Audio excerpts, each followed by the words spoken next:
देश में 2024 के लोकसभा चुनावों का ऐलान हो चुका है। ऐसे में कौन सा नेता किस सीट से चुनाव लड़ेगा और कितनी सीटों पर चुनाव लड़ेगा, ये सवाल सबके मन में होगा। खैर, भारतीय राजनीति में ऐसा कई बार हुआ है जब 2 सीटों से एक ही नेता ने चुनाव लड़ा हो। 2014 में पीएम मोदी का ही उदाहरण ले लीजिए।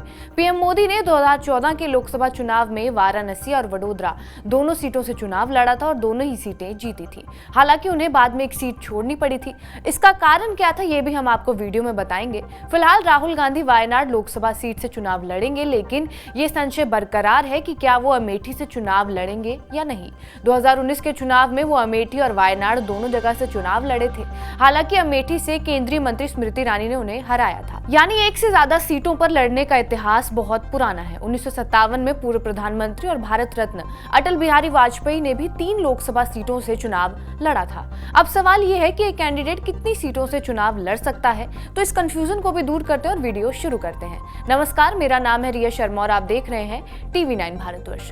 इंदिरा गांधी, अटल बिहारी वाजपेयी, सोनिया गांधी, लाल कृष्ण आडवाणी, लालू प्रसाद यादव समेत कई नेता 2 सीटों से चुनाव लड़ चुके हैं। लेकिन हम नियम कायदों पर आते हैं। दरअसल चुनाव लड़ने को लेकर एक एक्ट बनाया गया है। ये एक्ट है जन प्रतिनिधित्व अधिनियम यानी रिप्रेजेंटेशन ऑफ पीपल्स एक्ट 1951। इसी एक्ट के तहत सारी प्रक्रियाएं होती हैं। इसी एक्ट में धारा 33 है जो किसी व्यक्ति के लिए सीटों की सीमा तय करती है। देश में 2 सीटों से चुनाव लड़ने के आपको ढेरों उदाहरण मिल जाएंगे। यहाँ तक कि 1996 तक कई नेता 3-3 सीटों से भी चुनाव लड़ते आए थे। जन प्रतिनिधित्व अधिनियम की धारा 33 के मुताबिक एक उम्मीदवार एक से ज्यादा कितनी भी सीटों पर चुनाव लड़ सकता था। लेकिन 1996 में सेक्शन 33(7) में संशोधन किया गया और इस संशोधन में ये कहा गया कि एक उम्मीदवार सिर्फ 2 ही सीटों से चुनाव लड़ सकता है। ये संशोधन क्यों किया गया, इसका भी कारण आपको बता देते हैं। दरअसल 1996 से पहले होने वाले चुनावों में अक्सर ऐसा देखा जाता था कि पार्टियां वोट काटने के लिए लोकप्रिय चेहरे को एक से ज्यादा सीटों पर उतार दी थी और प्लान ये रहता था कि एक ही चेहरे के दम पर ज्यादा से ज्यादा सीटें खींची जाएं। लेकिन फिर रिप्रेजेंटेशन ऑफ पीपल एक्ट 1951 में संशोधन किया गया और इस संशोधन के मुताबिक लोकसभा और विधानसभा में भी कैंडिडेट राज्य में 2 सीटों से ज्यादा पर चुनाव नहीं लड़ सकता है।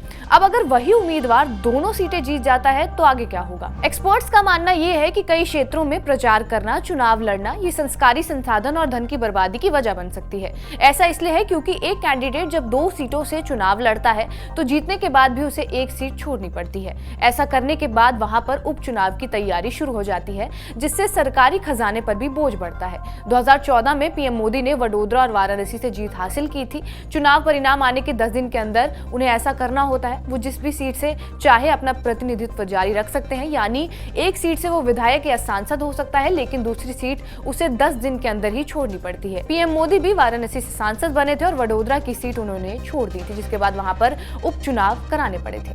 हालांकि 2 सीटों पर चुनाव लड़ने वाले नियम पर भी कई बार सवाल उठाए गए हैं। एक पक्ष ये मानता है कि 2 सीटों से चुनाव लड़ना लोकतांत्रिक व्यवस्था के खिलाफ है। 2019 आम चुनाव से पहले सुप्रीम कोर्ट में एक याचिका भी दायर की गई थी, जिसमें कहा गया था कि उपचुनाव की स्थिति में सरकार को राजस्व का नुकसान भी होता है। इसलिए नियम में संशोधन करते हुए किसी भी उम्मीदवार को एक ही सीट से चुनाव लड़ने की अनुमति दी जाए। चुनाव आयोग ने भी इस याचिका का समर्थन किया था, जबकि सरकार इस याचिका के विरोध में थी। सरकार का कहना था कि अगर जन प्रतिनिधित्व एक्ट की धारा 33(7) में संशोधन किया जाता है तो इससे उम्मीदवारों के अधिकारों का उल्लंघन होगा। चुनाव आयोग ने यह प्रावधान भी चाहा था कि ऐसी स्थिति में उपचुनाव का खर्च जीते प्रत्याशी से लिया जाए। विधानसभा चुनाव के लिए 5 लाख रुपए और लोकसभा चुनाव के लिए 10 लाख रुपए प्रत्याशी अपनी जेब से दे। इससे पहले भी कुछ रिपोर्ट्स में सिफारिशें की गई थी। वर्ष 1999 में चुनावी सुधार पर विधि आयोग की 170वीं रिपोर्ट में और उससे पहले 1990 में दिनेश गोस्वामी समिति की रिपोर्ट में किसी भी प्रत्याशी को